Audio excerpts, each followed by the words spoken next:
আসসালামু আলাইকুম। হাই বন্ধুরা, সবাই কেমন আছো? আশা করি যে যেখানে আছে আল্লাহর রহমতে ভালো আছো। সবাইকে ঈদ মোবারক, ঈদ মোবারক। ঈদের ছুটি চলে গেল, তারপরেও রয়ে গেছে কেউ বাবার বাড়ি, কেউ শ্বশুর বাড়ি, কেউ বেড়াইতেছে, আবার কারো বাচ্চার স্কুল খুলে গেছে, আইসা পড়ছে।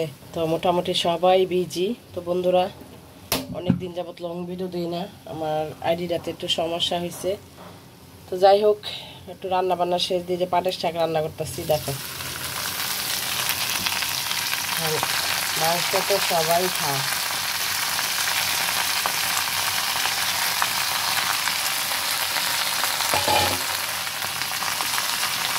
মাংস মাংস আর ভাল লাগে না।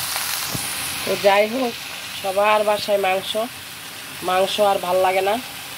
তো এই জন্য বাবার বাড়ি থেকে বেড়ায় আইসা ঢাকা গেছে ছোটো বোনের সাথে। ঢাকা গেছে পরে বন্ধুরা, আমার ঠান্ডা লেগে গেছে। ঠান্ডা, তারপরে নাকের পানি পড়ে। তো গতকালকে রাত্রে আমি আসা বসে, আমার ছেলের স্কুল খুলে গেছে, ক্লাস টিচারে ফোন দিছে। তো এই হলো পাটের শাক। আমার মতো ফ্লো করে রান্না করলে অল্প সময় লাগবো। যাদের কিনা গ্যাসও কম লাগবো, আর যাদের গ্যাস আছে ডাইরেক্ট, তাদের কোনো কথাই নেবেন, কাঁচকারা রাখবা। কাঁচকারা রাখলে ভালো লাগে। আমার জিভে পানি এসে গেছে। এইভাবে শাকটা রান্না করলে সবাই খাইতে পারবা, ঠিক আছে? তো মাংস মাংস আর কত, তারপর সাথে রান্না লাগে তো বোন আসবে, একটা বোনের ছেলে আসবে। তো পাটের শাক রান্না করছি, সাদা ভাত রান্না করছি বোনের জন্য, আর পোলাও রান্না করছি। তো আমার সব কিছু তেল কম, মানে আমি কারো রান্না ফলো করি না অবশ্যই, বা আমি কারো রান্না দেখে রান্না করি না, আমি আমার মতো করে করি বন্ধুরা। এই যে শেষ পাটের শাক রান্না শেষ। পাটের শাক এই পর্যন্ত রান্না শেষ। মাংসটা রান্না করছি। সবাই সবার মতো করে রান্না করে, বললাম না বন্ধুরা, আমি আমার মতো করে রান্না করি। আমি কাউরে ফ্লো করি না, কারণ আমার রান্না অল্প সময়, অল্প খরচ, অল্প ময় মশলা, ঠিক আছে?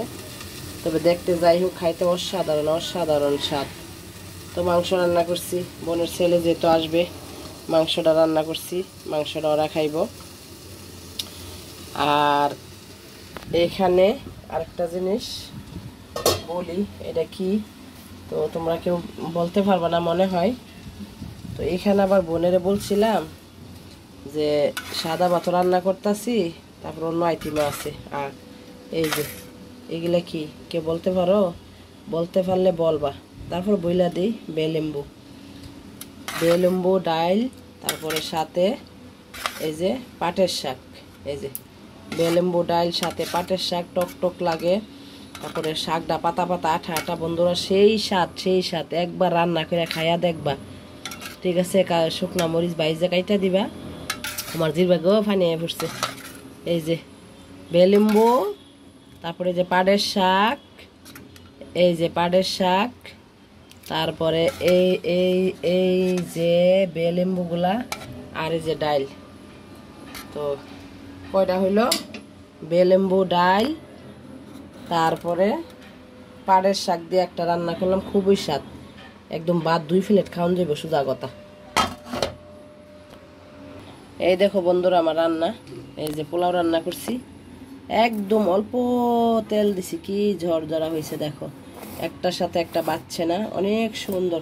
যারা কোনোদিন পোলাও খায় না, আমার মতো রান্না করলে তারাও খাইতে পারবো, কারণ ফ্যাটও হইব না, তারপরে শরীরে কোনো ক্ষতি হইব না, সবারই রুচি আসবো, সাদাও না পোলাও না, হেভি টেস্ট। এটা মাখাইয়া আদা রসুন মাখাইয়া হালকা একটু তেল দিয়া পেঁয়াজ দিয়া মাখাই জায়গায় বসাই দিবা, হইয়া গেলে একটু উপর দিয়ে কাঁচামরিচ দিবা, শেষ রান্না।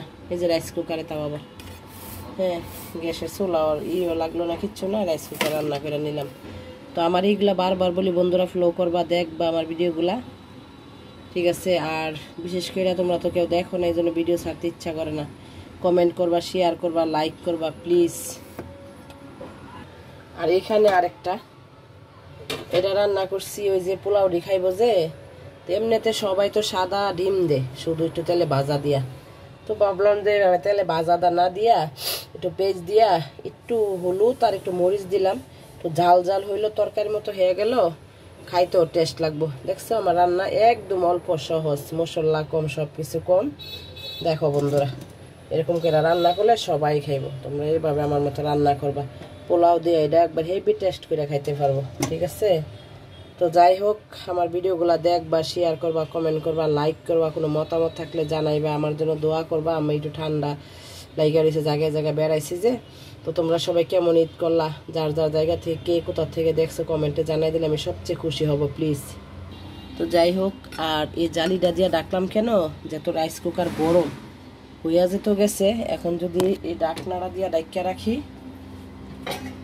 এই যে এটা দিয়ে যদি ডাইকা রাখতাম তাইলে নরম হয়ে গেল গেলে, এই জন্য এই যে জালিটা দিয়ে ডাকছি। এই যেভাবে জালিটা দিয়ে ডাকার উদ্দেশ্য হলো একটু ঠান্ডা হইলে এই যে ভাতগুলা, এই যে এখন একটার সাথে একটা বাজবো না, এখন সুন্দর করে এই যে এটা দিয়ে ডাইকা রাখলে বাস। এই যে এটা দিয়ে ডাইকা রাখলাম, গরম থাকবো। তারপরে এই যে শাকটা আর মাংস তো দেখাইলাম। এই যে অসাধারণ, কেমন হয়েছে রান্নাটা একটু বলবা প্লিজ। এই যে আর শাকটা দেখো, অসাধারণ একটা শাক রান্না, ফুরবা না, শাকটা এমন কচকারা রাখবা।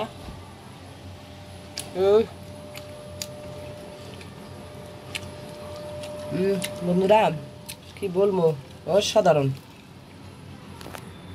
একবার আমার মতো শাক রান্না করে খাইয়া ট্রাই করে দেখো, খাইতেই মন চাইবো, তোমাদের খাইতেই মন চাইবো, ঠিক আছে? একবার শুধু একবার ট্রাই করে। আর এই যে আমার ক্ষেতের চালের ভাত, খুব সুন্দর চিকন চালটা, ভাতটা খাইতে হেবি স্বাদ, কাটারি। তো এখানে রান্না করলাম মূলত সাদা ভাত, ওই যে পাটের শাক, তারপরে ডাইল রান্না করলাম, মিডি দিয়ে খাইবো আর কি ওরা। আর এই যে সালাদ, একটা পেঁয়াজ কাটনো, শসা, লেবু। এই আজকের মতো রান্না এখানে শেষ। তো ঠিক আছে বন্ধুরা, অনেক কিছু বললাম, অনেক কথা বললাম তোমাদের সাথে। তো অন্য সময় আবার ভিডিও করলে কথা বলবো, অনেক কথা আছে আমার। তো যাই হোক, তোমরা অপেক্ষা থাকবা, ঠিক আছে? আর দেশের পরিস্থিতি খুবই খারাপ, আবার করোনা, ডেঙ্গু, বাচ্চাদেরকে সাবধানে রাখবেন, নিজেরও সাবধানে থাকবেন। আর আজান দেওয়ার আগ মুহূর্তে জানালা দরজা আটকাই নেবেন, ঠিক আছে? যার যার জায়গা থেকে নিরাপত্তা থাকার চেষ্টা করবেন, ভালো রাখার মালিক আল্লাহ। তো আমি আমার ফ্যামিলি মনে করে সবাইকে বলছি, কেউ কিছু মনে করবেন না, ডোন্ট মাইন্ড। তো ভালো থাকবেন, সুস্থ থাকবেন, আমার জন্য দোয়া করবেন, আমিও আপনাদের জন্য দোয়া করি। ভালো থাকেন, সুস্থ থাকেন, বাচ্চাদেরকে নিয়ে খানা খাদ্য খাবেন, সাবধানে অবলম্বন করবেন। তো আজকের মতো ভিডিওটি এখানে রাখতেছি বন্ধুরা, ভুল ত্রুটি হলে আমাকে ক্ষমা দৃষ্টিতে দেখবে। আল্লাহ হাফেজ।